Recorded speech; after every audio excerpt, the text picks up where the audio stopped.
आम्ही नंतर सरकारमध्ये आम्हीच तुमचे प्रतिनिधी आहे, आपण सरकारमध्ये जाऊ, तो शास्ती कर कमी केला, आज तिथले लोक समाधानी आहेत. करता येतं, करायचं म्हटलं तर सगळं करता येतं, इच्छाशक्ती पाहिजे, धमाक आणि ताकद पाहिजे.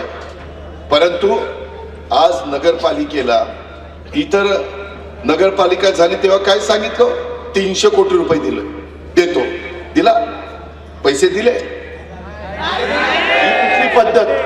तुम्ही काहीतरी लोकांचे बोळवण करणार, लोकांची दिशाभूल करणार, जनतेला खोटं सांगणार आणि तिथं पुन्हा काहीतरी येऊन सांगणार. मित्रांनो, मी आपल्याला आज सांगतोय, मधल्या काळामध्ये मी बोलून गेलेलो आहे, आज पण बोलतो की पुणे एवढं वाढलेलं आहे की आपल्याला जर पुणेकरांचं म्हणजे हडपसरकरांचं संमती असेल तर हडपसर, वाघोली, मांजरी, आपलं उरळी देवाची, आपलं फुरसुंगी, आपलं लोणी काळभोर, आपलं उरळी कांचन, पार तिथपर्यंत ह्या सगळ्या भागाची एक अतिशय चांगली महानगरपालिका होऊ शकते. ते कुणाला पटो किंवा न पटो ते करावं लागणार आहे, त्याच्याशिवाय आपल्याला गत्यंतर नाहीये. महानगरपालिका झाल्यानंतर मोठ्या प्रमाणावर जीएसटीचा निधी मिळतो. आज आम्ही ते वेगवेगळ्या महानगरपालिकांना देतो. आपण आपलं स्वतःचं उत्पन्न वाढवू शकतो. आपल्याला पिण्याचं पाणी मधल्या काळामध्ये आम्ही स्कीम केली, परंतु ती 70% लोकांनाच उपयोगी पडलेली. आज 30-35% लोक माझी टँकरने पाणी पितात. त्याच्याकरता लोक इथे राहायला आली.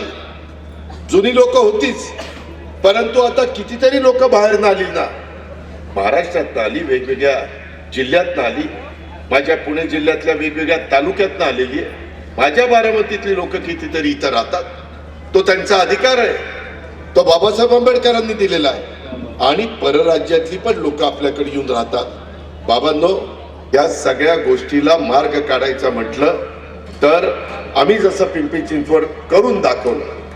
पूर्वी छोटी छोटी ग्रामपंचायती होत्या, भोसरीची ग्रामपंचायत, ती पिंपरीची ग्रामपंचायत, चिंचवडची ग्रामपंचायत, कासारवाडीची ग्रामपंचायत, फुगेवाडीची ग्रामपंचायत, त्या सगळ्या ग्रामपंचायती, पिंपरी, निलक वगैरे, त्या एकत्र करून नगरपालिका केली, नंतर महानगरपालिका केली. आज एक महत्वाचं शहर म्हणून, आपल्या पुण्याचं जोड शहर म्हणून देखील ते ओळखलं जातं. आज मुलं मुली तिथं दर्जेदार शिक्षण घेतात. सगळ्या काही सुधारणा तिथं केलेल्या आहेत. अजूनही आम्ही करतोय, मागं हटलेलो नाहीये. त्या प्रकारे आपल्याला उरळी देवाची, फुरसुंगीच्या परिसरामध्ये काम करावं लागणार. आपल्या इथल्या कचऱ्याच्या संदर्भामध्ये अजून 100% प्रश्न सुटला नाही. आता नवी टेक्नॉलॉजी आलेली आहे. मी आजच गाडीतनं, हेलिकॉप्टरमधनं, माझ्या सभा सकाळपासून चालल्यात, त्याच्यामध्ये मी शेवटी जेजुरीला उतरलो, नंतर इकडे तुमच्याकडे बाय रोड आलो. त्यावेळेस मी त्यांना सांगत होतो की अनेक प्रकारच्या घनकचऱ्याची विल्हेवाट लावण्याच्या करता घनकचरा व्यवस्थितपणे गोळा करून, ओला कचरा, सुका कचरा, माझा इंदोर शहर ते पहिल्या क्रमांकावर सातत्याने येत आहे. आज आता आम्ही पुणे जिल्ह्यामध्ये लोणावळा, बारामती आणि चाकण या 3 नगरपालिका या स्वच्छतेच्या बाबतीमध्ये आपण तिथं पहिल्यांदा हा कार्यक्रम राबवणार आहे. मी पुढच्या वेळेस दरवर्षी मी काही त्याच्यामध्ये ऍड करणार आहे. मी आज तुम्हाला सांगतो, पुढच्या वेळेसच्या टप्प्यामध्ये मी त्याच्यात फुरसुंगी आणि उरळी देवाचीचा समावेश करेन. तुम्ही काळजी करू नका, मी शब्दाचा पक्का आहे. मी जे मला करता येईल तेच मी बोलतो. मी फापट पसारा वाढवत नाही, मी कृती करून दाखवतो. आज आपल्याकडं काय समस्या आहे? मला जालिंदर भाऊ मगाशी सांगत होते, दादा पूर्वी मी एका दिवशी लग्नाची तीत असल्यानंतर 15-15, 20-20 ठिकाणी लग्न कार्याला शुभेच्छा द्यायला जायचो, सकाळी 7 वाजल्यापासून पार रात्री 9-10 वाजेपर्यंत. आता ट्रॅफिक आणि ह्या सगळ्या गोष्टीमुळं 5 ते 6 लग्नांना फक्त जाता येतं. ही आपली अडचण आहे, ही आपली समस्या आहे. त्याच्याकरता आम्ही वेगवेगळ्या प्रकारचा निधी, आपण आता फ्लायओव्हर मंजूर केलेला आहे. आमचा तर प्रयत्न चाललेला आहे, भैरवबंद आल्यापासून जो फ्लायओव्हर सुरू करायचा तो पार पुढं हडपसरच्या पुढे नेऊन सोडायचा, जेणेकरून खालच्या लोकांना जाणं येणं सुरळीत होईल. तिकडे देखील ते मॉल आहे, फिनिक्स मॉल, तिथपासून जो फ्लायओव्हर सुरू करायचा तो वाघोलीच्या पुढे जाऊन पार शिक्रापूर पर्यंत सोडवायचा. ते करावं लागणार आहे. तिथं खाली 6 पदरी रस्ता, वर 6 पदरी रस्ता फ्लायओव्हरचा आणि त्याच्यावर पुन्हा मेट्रो. हे डिझाईन आम्ही परवा मंजूर केलेलं आहे. आपल्याला इथून माझ्या विमानतळावर जाण्याच्या करता आपल्या त्याच्याही करता आम्ही मेट्रो करतोय. त्याच्यात पण आम्ही सांगितलेलं आहे की तुम्ही तपासून घ्या की बोगदा डायरेक्ट इथून दिवे घाटाला करता येईल का. आत्ताचा पालखी मार्ग आहे तो आहेच, परंतु जशा पद्धतीनं आता लोणावळ्यापासून खाली खोपोलीला जायला प्रचंड मोठा बोगदा आपण तयार केलेला आहे. त्याचा कॉलम जर तुम्ही बघितला तर तुम्ही पण म्हणाले काय केलंय, पण इच्छाशक्ती असली पाहिजे. समुद्रातनं रस्ते केलेले आहेत, कोस्टल रोड, समुद्रातनं अटल सेतू केलेला आहे आपल्या नव्या मुंबईतनं साऊथ मुंबईला जायला. तशा प्रकारे ह्या लोकसंख्येचा विचार करता मला मधी तज्ञ लोकांनी सांगितलं की दादा 2050 पर्यंत या पुणे जिल्ह्याची, पुणे शहर आणि पिंपरी चिंचवडची लोकसंख्या 2 कोटीच्या पुढे जाणार आहे. 2 कोटी. कशाला म्हणतात 2 कोटी? कुठनं आणायचं पाणी, कुठनं आणायची जमीन, टॉवर किती उंच देणार, 70 मजली, 80 मजली, 90 मजली. शेवटी काही त्याला मर्यादा आहेत ना. हे आपल्याला नीटपणे त्याच्यातनं मार्ग काढावा लागेल. काही नवीन टाउनशिप जशी मगरपट्टा झाली, जशी अमोदोरा झाली, तशा टाउनशिप आपल्याला करावं लागतील. त्याकरता प्रोत्साहन द्यावं लागेल. गरिबांच्या करता देखील झोपडपट्टीवाल्यांनी का झोपडपट्टीमध्ये राहायचं, का नाही त्यांना SRA ची योजना राबवायची? ते गरिबाच्या पोटी जन्माला आले, हा काय त्यांचा दोष आहे? त्याच्याकरता आपल्याला बदल करता येत नाही, त्याच्याकरता केंद्राच्या राज्याच्या काही योजना नाहीये. मित्रांनो, फुरसुंगीकरांनो, उरळी देवाचीकरांनो, हे तुम्हाला दुसरं कुणी सांगणार नाही. मला आपल्या महाराष्ट्राबद्दल, माझ्या पुणे जिल्ह्याबद्दल, आपल्या जीवाभावाच्या लोकांच्या बद्दल आपुलकी आहे, प्रेम आहे, जिव्हाळा आहे. आणि मला पुढच्या पिढीला उद्याच्याला त्यांनी असं म्हणता कामा नये, ज्यांच्या हातात सूत्र होती त्यांनी आमचं नुकसान केलं म्हणून आम्हाला असे दिवस बघावे लागले. ही वेळ त्यांच्यावर येऊन द्यायची नाही. म्हणून ज्यावेळेस फुरसुंगी उरळी या देवाची नगर परिषदेची निवडणूक लागली त्यावेळेस आमचा गणेशाबा ढोरे, प्रवीण भाऊ कामठे, शंकरनाना हरपळे, संतोष भाऊ पवार, दिनकर बापू हरपळे, राहुल चोरगडे, आमचा शिवाजी दादा कामठे, प्रकाश नाना हरपळे, सुभाष आबा कुटवड, नानासाहेब सूर्यवंशी, हे सगळे लोक एकत्र बसले आणि यांनी ठरवलं की चला आपण राष्ट्रवादी काँग्रेस पक्षाचं पॅनल करू. आपण एक चांगला उमेदवार त्या निमित्तानं संतोष फकीरा सरोदेच्या रूपाने देऊ. त्यांनी काम केलेलं आहे, त्यांनी मेहनत घेतलेली आहे, त्यांनी कष्ट घेतलेले, त्याला संघटनेची जाण आहे. त्याच्यावर प्रश्न कसे सोडवायचे आम्ही देखील, मी सकाळी 6 वाजल्यापासून कामाला सुरुवात करतो. काय मला हौस आली म्हणून करतो? लोकांचे प्रश्न सुटावेत म्हणून करतो, लोकांच्या समस्या सुटाव्यात. माझ्या लाडक्या बहिणींच्या करता आम्हाला काहीतरी एक चांगल्या प्रकारचे योजना देता यावी. चांगल्या पद्धतीनं ते इथं मुलांच्यावर मुलींच्यावर संस्कार करत असताना, त्यांची मुलं मुली लहानाचे मोठे करत असताना तिथं शिक्षणाची सोय पाहिजे. तिथं बाकीच्या, आत्ता गेलो आपल्या श्री काळ भैरवनाथाच्या दर्शनाच्या करता, काय रस्ता आहे, यायला रस्ता आहे, खड्ड्यात आहे का खड्डा रस्त्यात आहे तीच काही कळत नाही. म्हणजे खरंच तुमच्या सहनशीलतेचा सॅल्यूट. कसं तुम्ही तर गप्प बसता आणि कसं सहन करता तुमचं तुम्हालाच माहिती. परंतु मित्रांनो, यामध्ये ही सगळी लोक विकासाच्या दृष्टिकोनातून पुढे चाललेली. आपल्याला रस्ते रुंद करावे लागतील, आपल्याला मुद्दाम कुणाची घडं पाडून चालणार नाही. त्यांना त्या ठिकाणी पर्यायी व्यवस्था द्यावी लागेल. जिथं वेगवेगळ्या टपऱ्या असतील त्या टपरी धारकांना हॉकर झोन करावं लागेल. काही बाबतीमध्ये आपल्याला मोठे मोठे प्लॉट असतील तिथं आरक्षण टाकावी लागतील. शासनाची जमीन असेल तर ती जमीन घ्यावी लागेल. त्याच्यामध्ये माझ्या 18 पगड जाती 12 बलुतेदारांना वेगवेगळ्या योजना राबवाव्या लागतील. आज बघा, देशातले अनेक रस्ते मोठे मोठे नॅशनल हायवे केले गेलेले. मला आता या निवडणुकीच्या निमित्तानं फिरावं लागतं, महाराष्ट्राचा उपमुख्यमंत्री म्हणून फिरावं लागतं, अर्थमंत्री आणि नियोजन मंत्री म्हणून फिरावं लागतं. मी देशामध्ये देखील जातो. परवाच आम्ही नितीश कुमारांच्या शपथविधीला पाटणा शहरामध्ये बिहारला गेलेलो होतो. तिथं अनेक मुख्यमंत्री उपमुख्यमंत्री आम्हाला भेटले, एनडीएचे सगळे घटक पक्ष भेटले. तिथं काय चाललंय, आपण काय केलं पाहिजे, कुणाकडे योजना चालल्या आहेत, कुणी आर्थिक सुबत्ता आणण्याच्या करता मदत केली, या प्रकारे आम्हाला उरळी देवाचीच्या संदर्भामध्ये आणि फुरसुंगीच्या संदर्भात करायचं आहे. फुरसुंगीचं ग्रामदैवत श्री शंभू महादेव, उरळी देवाची येथील ग्रामदैवत श्री भैरवनाथ, बेकराई नगरची बेकराई माता, तुकाई दर्शनाची तुकाई माता, या सर्वांना मी वंदन करतो, त्यांच्या पुढे नतमस्तक होतो. परंतु हे करत असताना या सगळ्यांनी आम्हाला त्या परिसराचा चेहरा मोहरा बदलण्याच्या करता शक्ती देव, ताकद देव, आशीर्वाद देव. आमच्या संतोषच्या बाबतीमध्ये देखील उद्याच्याला त्याला मेहनत घ्यावी लागेल. आज गणित जाडा, तब्येत जरा जोरात दिसते, परंतु एकदा नगराध्यक्ष झाला की असा होणार, सारखा हलावं लागणार. कष्ट नाहीये. नाहीतर तुम्हाला वाटेल पुढारपण म्हणजे लईच बारी, कार फाट फाट फाटती. ज्याची फाटती त्याला माहिती आहे. मित्रांनो, गमतीचा भाग जाऊ द्या. परंतु आज आत्ताच मला चिठ्ठी आली की दादा, प्रभाग क्रमांक 14ला पाणी नाही,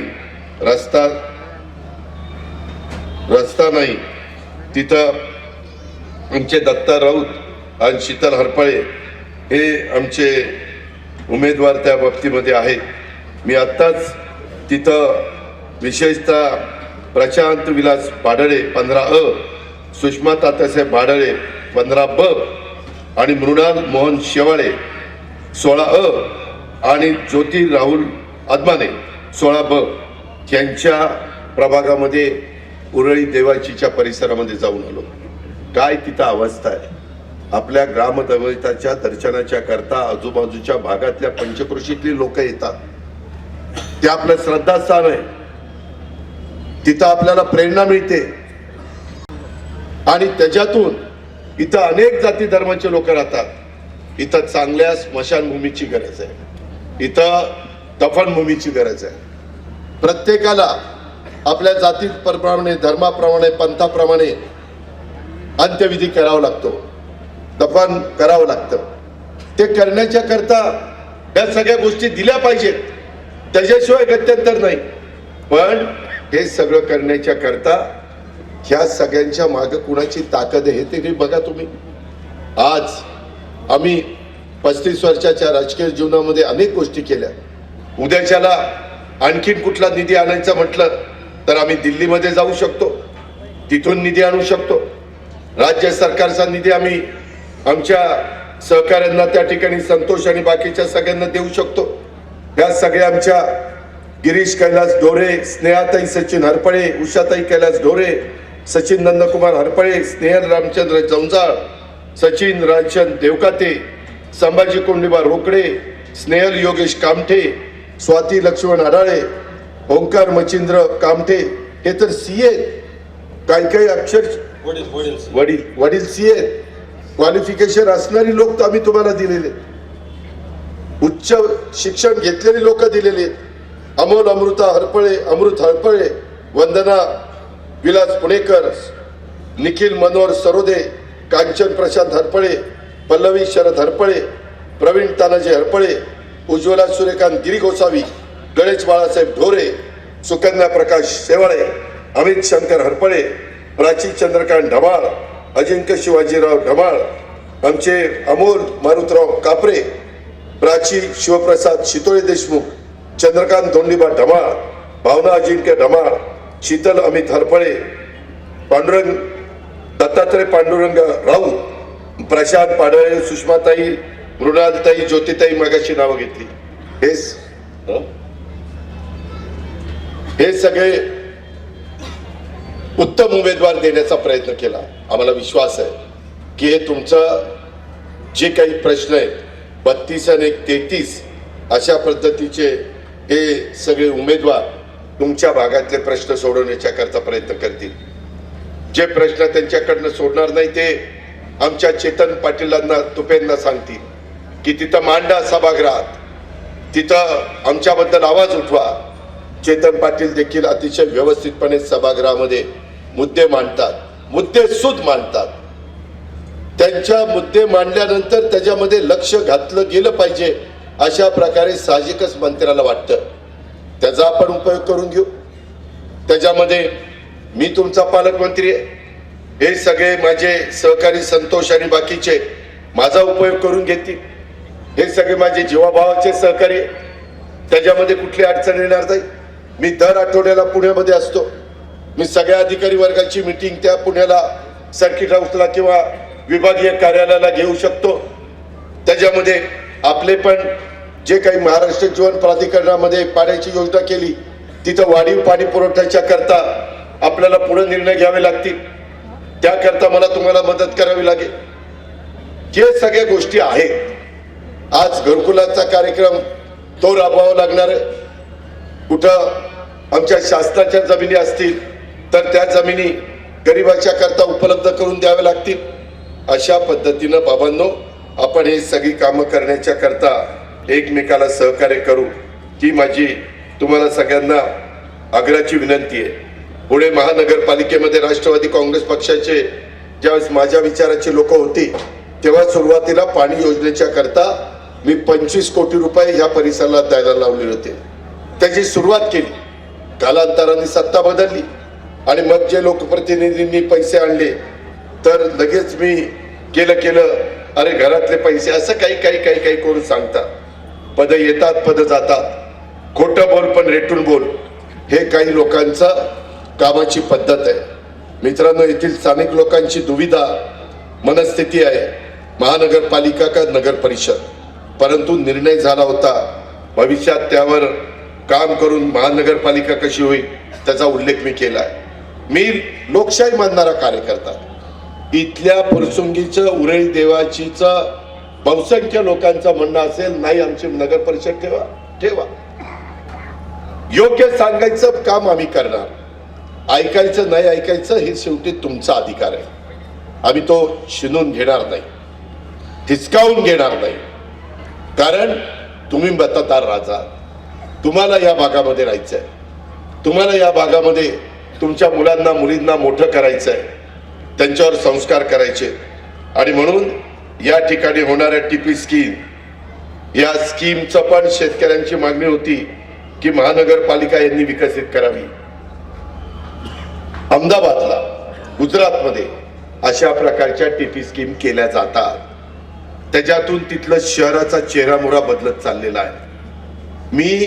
मला सगळं समजतं. हा दावा फुरसुंगीकरांनो, उरळी देवाचीकरांनो माझा अजिबात नाही. मी नवीन जरी एखादा कार्यकर्ता आला, तरुण आला आणि माझ्यापेक्षा त्या विषयाचं ज्ञान त्याच्याकडे जास्त असेल तर मी कमीपणा मानत नाही. त्याच्याशी बोलतो, चर्चा करतो. काय बाबा तुझ्या मनामध्ये, काय तू ह्याचा अभ्यास केलाय, काय तुला तुझं विजन सांगतंय. या प्रकारे आपल्याकडं काही माझ्याकडे लोक आले, शेतकरी, त्याच्यामध्ये सागर प्रकाश हरपळे त्यात आग्रही होता. प्रस्तावात काही त्रुटी होत्या, रस्ते बारीक होते. मी नेहमी सांगतो रस्ते मोठे. आज पिंपरी चिंचवडमध्ये का मोठे रस्ते दिसतात?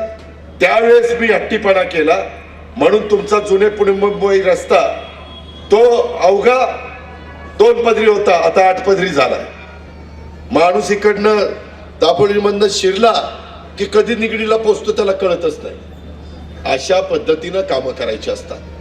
वरच्याही लोकांना जायला आपल्याला मोकळीक द्यायची असते आणि खालून सबवे काढून खालच्याही लोकांना, त्यांना इथून तिथं डायरेक्ट निगडीला जायचंय ते त्या ठिकाणी जाऊ शकतात. त्या प्रस्तावामध्ये 9 मीटरचे रस्ते होते. मी संबंधितांना सांगून ते 12 ते 15 मीटरचे करायला लावले. हे मी भविष्याचा विचार करणार आहे. पुढच्या 10 पिढ्या कशा योग्य पद्धतीनं त्या ठिकाणी प्रगत राहतील अशा प्रकारचा आमचा प्रयत्न असतो. रस्ते कसे मोठे होतील, पाण्याच्या समस्या कशा सुटतील याचा आम्ही नक्की पर्याय त्या ठिकाणी काढू. टॅक्स आपण काही समस्या राहिल्या त्याचा उल्लेख आत्ताच मला माझ्या सहकार्याने केला. आत्ताच आम्ही पुणे मनपाच्या व्याजावर 75% सवलत दिलेली आहे. अभय योजना आणलेली आहे. त्याची मुदत जानेवारी 2025 पर्यंत आहे. 32 गावांचा टॅक्सच्या संदर्भामध्ये देखील मीटिंग झाली. राहुल पोकळे आणि बाकीचे सगळे सहकारी होते. विचारा त्या मीटिंग मध्ये मी काय काय निर्णय घेतले आणि तशा प्रकारचे निर्णय घेऊन तो टॅक्स कमी करता येतो. अरे टॅक्स लावणारे देखील आपणच आहे आणि सरकारला तो अधिकार आहे कमी करण्याचा. त्याबद्दल कुणी त्याच्यामध्ये इंटरफेअर करू शकत नाही. खडकवासला कॅनॉल जे लोणी कारभारला बंद कॅनॉल मार्गे निघणार आहे ते पाणी फुरचुंगीला गावाला मिळवता येईल याचा देखील आपण प्रयत्न करू. या संदर्भात आचारसंहिता झाली संपली की आपण मीटिंग लावू. मी त्याच्यामध्ये संतोषला बोलू, बाकीच्या सगळ्या माझ्या सहकाऱ्यांना बोलू. त्यांच्याही काही चांगल्या चांगल्या सूचना असतील अधिकारी वर्गाला पण त्या ठिकाणी घेईल. या पद्धतीनं तिथं मार्ग काढू. सासवड रोड तर मोठा होतच आहे. त्याचबरोबर रिंग रोड पण एक फुरसुंगी मधून जातोय. वडकी ते लोणी 65 मीटर त्याच्या संदर्भात देखील आपल्याला मार्ग काढता येईल. खासदारकी आमदारकीला देखील काही लोकांनी काय केलं ते झालं गेलं सोडून द्या. गंगेला मिळालं. आता नवी पाठ नवी सुरुवात. मागचं उकरत बसलं उकिरडा किती उकारलं तर काय त्याच्यातनं निघणार आहे. त्याच्यामध्ये जास्त लक्ष द्यायचं नाही. आणि म्हणून आपण एक परिवार राष्ट्रवादी काँग्रेस पक्ष घड्याळ हा परिवार आणि या परिवाराला सर्वांना बरोबर घेऊन आपल्याला चालायचं आहे. सत्तेत असल्याशिवाय लोकांचे प्रश्न सोडवता येत नाही. मी सत्तेला आपापलेला नाहीये. सत्ता येते सत्ता जाते त्याबद्दलचा पण आम्ही विचार करत नाही.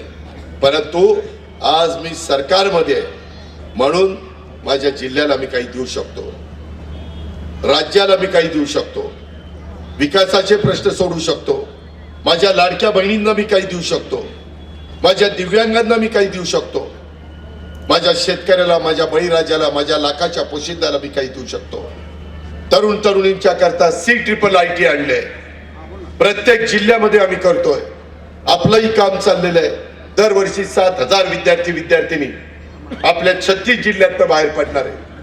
कुशल कामगार त्यांना आपण शिकवतोय. कुशलता कशी असते ते आम्हाला त्यांना सांगतोय आणि त्याच्यातनं त्यांना कुठं ना कुठं काम मिळावं. मी आता जेजुरीमधनं आलो. अहो जेजुरीमध्ये बिहारचे 1,000 मतदार बिहारचे बिहारी आहेत तिथं. का तर तिथं जी इंडस्ट्री आली ना त्या इंडस्ट्रीमध्ये काही काम आपल्या महाराष्ट्रातले लोक करत नाही, ही बिहारचीच लोक करतात. मित्रांनो, मी राजकारणाला सुरुवात केली त्यावेळेस आम्ही आमच्या गायांच्या धारा काढायचो. गडी माणसं मिळायची. आता बिहारवरून जोड्या आणाव्या लागतात तेव्हा ती धारा काढतात किंवा मशीन लावावं लागते गाईच्या सडाला तेव्हा काय धार निघते. ही परिस्थिती बदललेली आहे. लोक आता जड काम करायला तयार नाही. आणि तुम्ही बघा ते छटपूजा आहे ना, छटपूजा ती आली की महिनाभर पुण्यातली मुंबईतली पिंपरी चिंचवडची कामं बंद पडतात. बिल्डिंगची सगळे लोक बिहारला जातात कारण बिहारचेच लोक कामाला इथे येतात. मधी देखील करोनाला गाड्याच्या गाड्या भरून बिहारला गेल्या. नाही करत आपली लोक तसलं काम, अवघड काम जे बुद्धीचं काम आहे त्याच्यामध्ये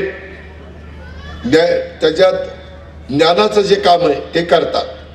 पण तुम्ही बघा खोदाई बिदाई करायला सांगितलं. आता मशिनरी बिशनरी आहे त्याच्यामुळे जर धडाधडा होतंय ती गोष्ट वेगळी. पण तरी देखील कठीण काम करण्याच्या करता बाहेरनं लमाणी लोकांना कोण आणतं, काही साऊथच्या लोकांना आणतं.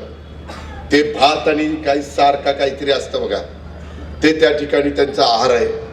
या पद्धतीने आज काळानुरूप आपल्याला देखील बदलावं लागेल आणि तशा पद्धतीनं आपल्याला तरुणांच्या प्रश्नाला त्यांच्या हाताला काम मिळावं म्हणून हे CIITचे प्रकल्प हे आपल्याला राबवावे लागतील. त्याच्यात टाटा ट्रस्ट आपल्याला मोठ्या प्रमाणात मदत करतोय. त्या पद्धतीनं आपल्याला पुढे जायचंय. मला बरेच जण म्हणतात की बाबा बारामतीला हे केलं बारामतीला ते केलं, अरे माझ्या धमाक्या म्हणून मी केलं, मी काय चुकीचं केलं? मी शेवटी तिथला लोकप्रतिनिधी आहे. 8 वेळेला 40-40 वर्ष लोक मला निवडून देतात. मी जर काही नाही केलं तर लोक कधीच मला जा कुठं पाठवतील कळणारच नाही मला. त्याच्यामुळं लोकप्रतिनिधींना हे करावं लागतं. त्याच्याकरता लोकप्रतिनिधीमध्ये देखील धमक आणि ताकद असावी लागते. नाही तर नुसतंच मी हे करतो, मी टेव करतो, कशाचं याव टेव करतो, तुझ्यात हिंमतच नाही, काय करून दाखवतो. तशा प्रकारे राष्ट्रवादी काँग्रेस पक्षाचा आमचा संतोष आणि बाकीची टीम ही सगळी कामं त्या ठिकाणी करतील. मला महाराष्ट्र घडवायचा आहे, हे एकट्याने शक्य नाही. त्याकरता तुमची सगळ्यांची साथ पाहिजे, वडीलधाऱ्यांचे आशीर्वाद पाहिजे, लाडक्या बहिणींचं सहकार्य पाहिजे, तरुणांचं. ती तर त्याचा हात कसा दुखणार कोणाला माहिती. ही सारखा असाच त्याला लईच प्रॅक्टिस दिसते.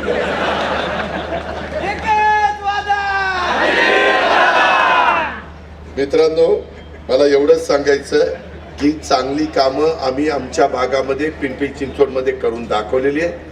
पुण्यामध्ये देखील चेतन पाटलाला आठवत असेल, आपल्या हातात राजलक्ष्मीताई, चंचलाताई कोदरे, राजलक्ष्मीताई कोदरे, आमची वैशाली बनकर आणि आमचा मोहनसिंग राजपाल, त्याच्यामध्ये दत्ता धनकवडे आणि माझ्या माहितीप्रमाणे राजलक्ष्मी भोसले झालं ना, त्याच्यामध्ये आता आम्हाला सोडून गेलेला जगताप. अशा पद्धतीनं या सगळ्यांना, प्रशांत पण मी केलंच ना, महापौर केलं ना, नाही का सर? आणि या सगळ्यांना आपण संधी दिली. जेवढं काही शहराच्या करता चांगल्यातलं चांगलं करता येईल हे करण्याचा प्रयत्न आपण केला. मला विश्वास आहे की माझ्या पुरसुंदी उरळी देवाची जनता सुज्ञ आहे आणि ती योग्य पद्धतीचा निर्णय घेतील. राष्ट्रवादी काँग्रेस पक्षाच्या सर्वच्या सर्व आमच्या 32 उमेदवारांना, माझ्या मायमाऊलींना, माझ्या लाडक्या बहिणींना, आमच्या मुलींना, आमच्या बांधवांना ते त्या ठिकाणी निवडून देतील. घड्याळाच्या चित्राच्या शेजारचं बटन दाबतील आणि या भागाच्या विकासाचा शिल्पकार म्हणून ही आमची संतोषासहित 33 लोकांची टीम तिथं उत्तम पद्धतीनं काम करतील. याबद्दल मी आपल्याला सगळ्यांना खात्री देतो, मी आपल्याला सगळ्यांना विश्वास देतो. अरे पहिल्यांदा निवडून तरी निधी कमी पडणार नाही, निधी कमी पडणार नाही. त्याला अजून माहिती नाही. माझ्या हातामध्ये परत ही लगेच टीव्ही वाले सांगतात, दादा असं म्हणला, दादा तसं म्हणला. मी एवढंच सांगतो की मी दरवर्षी महाराष्ट्र राज्याचं 8 ते 8.5 लाख कोटीचं बजेट सादर करतो. 8 ते 8.5 लाख कोटीचं ते राज्याच्या करता असतं. त्या राज्यात पुणे जिल्हा पण येतो, त्या पुणे जिल्ह्यात पुणे शहर पण येतं आणि त्याच्यात फुरसुंगी उरळी देवाची पण येते. एवढंच मी बोललो, बाकी काही मी बोललो नाही. विकासाच्या बाबतीमध्ये संतोषला आणि या बाकीच्या सगळ्या माझ्या सहकाऱ्यांना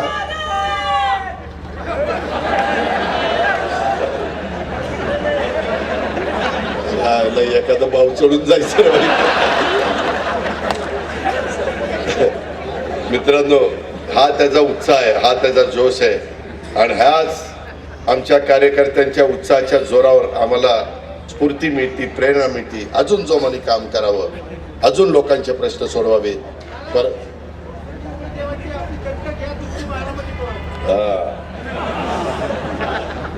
मी दत्तक केव्हा घेत असतो? बारामतीच्या सर्वच्या सर्व जागा माझ्या येतात म्हणून मी ती दत्तक घेतो. आता तर 8 जागा माझ्या बिनविरोध आल्या, 8 जागा बिनविरोध आल्या. 8 जागा बिनविरोध येणं सोपं नाही. मी तुम्हाला प्रलोभन दाखवतो असं नाही. शेवटी तुम्ही पण जबाबदार नागरिक आहात, तुमचा तो नैतिक अधिकार आहे. तुम्ही विचारपूर्वक निर्णय घ्या, तुमच्या सद्विवेक बुद्धीला स्मरून निर्णय घ्या की बाबा आता आपण अजित पवारांचं ऐकलंय, आपण इतर राजकीय पक्षाच्या नेत्यांचं ऐकलंय, आपण इतर सहकाऱ्यांचं ऐकलंय, विरोधकांचं ऐकलंय, सत्ताधारी पक्षाच्यांचं ऐकलंय. आता ह्याच्यातनं शब्दाचा पक्का कोण आहे? कामाचा उरक असणारा कोण आहे, प्रशासनावर पकड असणारा कोण आहे, खऱ्या अर्थाने एखाद्या कामात लक्ष घातल्यानंतर त्या कामाचा आमच्या ग्रामीण भागात तुकडा पाडणारा कोण आहे, हे आपण सगळ्यांनी ठरवा ना आणि त्या पद्धतीने आपण निर्णय घ्या ना. कारण तो तुमचा अधिकार आहे. मी विनंती करण्याचा अधिकार माझा आहे. तुमच्या पुढे नतमस्तक होण्याचा अधिकार संतोषचा आणि माझ्या 32 उमेदवारांचा आहे. पण कुणाचं ऐकायचं आणि कुणाचं त्या ठिकाणी सोडायचं हा तुमचा अधिकार आहे. पण मित्रांनो, माझी एक विनंती आहे, तुम्ही ज्यावेळेस घड्याळ लक्षात ठेवाल त्यावेळेस नगराध्यक्षाच्या पदाचा उमेदवाराची पण मतपत्रिका तुम्हाला मिळणार आहे आणि तुम्ही ज्या प्रभागात तुमचं नाव आहे त्या प्रभागात पण 2 मत देण्याचा अधिकार तुम्हाला मिळणार आहे, बटन दाबण्याचा अधिकार तुम्हाला मिळणार आहे. म्हणजे इथं बसणाऱ्या माझ्या फुरसुंगी आणि उरळी देवाची हे 2 तारखेला मतदानाला जातील त्यावेळेस 3 बटणं 3 वेगवेगळ्या मशीनवर तुम्ही त्या ठिकाणी दाबणार आहात. माझी विनंती आहे की संतोषला पण आज माझ्या गरीब समाजातला एक कार्यकर्ता, एक हरहुन्नरी कार्यकर्ता, तो चांगलं काम करेल, मी त्याच्याकडे लक्ष ठेवेल. त्याला कुठं सल्ला लागला तर मी त्याच्यामध्ये सल्ला देईन. चेतन पाटील सल्ला देतील, बाकीचे आमचे सगळे सहकारी मित्र सल्ला देतील आणि त्या पद्धतीनं तिथेही त्याला मतदान करा. आणि त्याचबरोबर त्या प्रभागामध्ये 1 ते 16 जो आमचे बहीण उभी आहे, जो आमचा बांधव उभा आहे, त्याच्या पण घड्याळाच्या चित्राच्या शेजारचंच बटन दाबा. हा माझ्या भावकीचा आहे का कुणाचा आहे, जातीचा आहे, पातीचा आहे, नात्याचा गोत्याचा आहे, हा विचार तुम्ही करू नका. कारण उद्याच्याला संतोषला काम करायचं म्हटलं तर ही टीम पण त्याच्याबरोबर पाहिजे. अशा पद्धतीनं आपण सगळ्यांनी फुरसुंगी आणि उरळी देवाचीच्या करता करा. पुढच्या बाबतीतले त्या वेळेची परिस्थिती बघून तुम्हाला विश्वासात घेऊन पुढच्या जे काही निर्णय घ्यायचे ते निर्णय घेतले जातील. हे जे कोणी सांगतं ना हे असं करतील, हे तसं करतील, मी अजिबात आजपर्यंत माझ्या राजकीय जीवनामध्ये बळजबरीनं कुठल्या गोष्टी केल्या नाही. पिंपरी चिंचवडकरांना विश्वासात घेतलं, मग तिथला विकास केला. बारामतीकरांना विश्वासात घेतलं, मग तिथला विकास केला. त्या पद्धतीनं तुमच्या संदर्भातला काही वेगळा निर्णय घ्यायचा असेल तर मी फुरसुंगी उरळी देवाची त्या इथल्या जनतेला विश्वासात घेईन.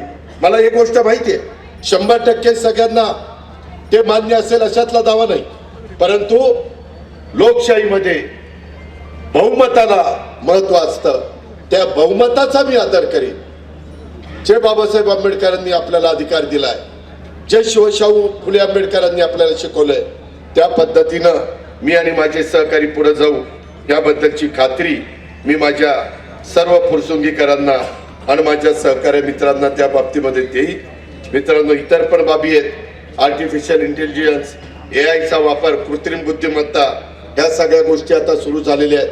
त्याचाही वापर शहराच्या विकासाच्या करता, संस्था चांगल्या चालवण्याच्या करता, लोकांना रिझल्ट ओरिएंटल काम देण्याच्या करता करता येतो आणि त्याची सुरुवात झालेली आहे. आम्ही तर आता कृषी क्षेत्राच्या करता कृत्रिम बुद्धिमत्तेचा वापर करतो. 500 कोटी रुपये बजेटमध्ये तरतूद केलेली आहे. आपल्या वसंतदादा शुगर इन्स्टिट्यूटमध्ये त्याबद्दलचे वेगवेगळे प्रयोग चाललेले आहेत, संशोधन चाललेलं आहे. मी माझ्या कृषी विज्ञान केंद्रावर केलेलं आहे. अनेक शेतकऱ्यांच्या करता आम्ही तशा पद्धतीनं आपल्या पुणे जिल्हा मध्यवर्ती सहकारी बँकेकडनं देखील आपण मदत केलेली आहे. गणेशचं काय? अरे बाबा, गणेश तर आहे, सगळेच आहेत ना. गणेशचं नाव सांगितलं लोक म्हणतील प्रभाग नंबर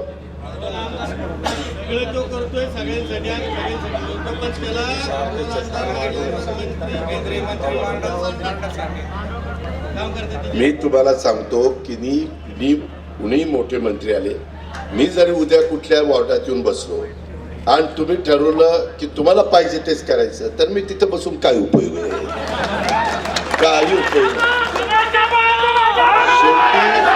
तुम्ही आतमध्ये जाऊन कुणाचं बटन दाबणार आहे ते अजित पवार पण बघणार नाही, फक्त तुम्हीच बघणार आहे. त्याच्यामुळे असले तर किती निवडणुका आल्या, किती निवडणुका गेल्या, किती पुढारी आले, किती पुढारी गेले, त्याची मोजमाप नाही.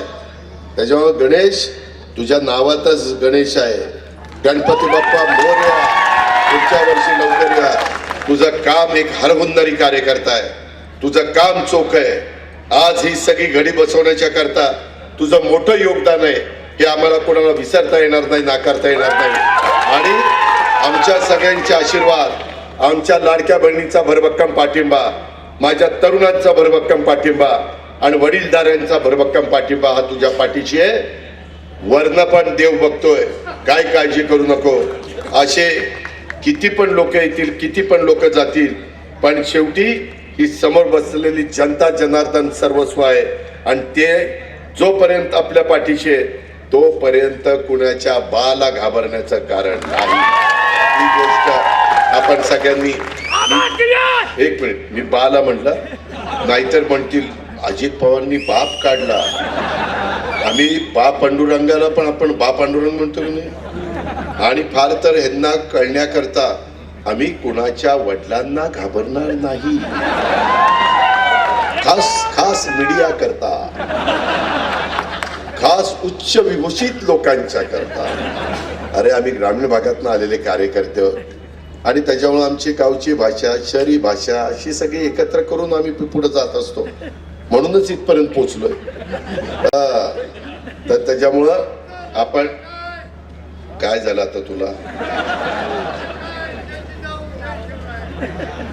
बस 2 तारखेला पेटीत सील होईपर्यंत हा जोर राहिला पाहिजे. नवनवीन घडामोडी पाहण्यासाठी स्टार महाराष्ट्र न्यूजला सबस्क्राईब करा आणि ताज्या बातम्यांचे अपडेट मिळवण्यासाठी बेल आयकॉनला प्रेस करा आणि परिपूर्ण बातमी बरोबर रहा, इतरांपेक्षा एक पाऊल पुढे.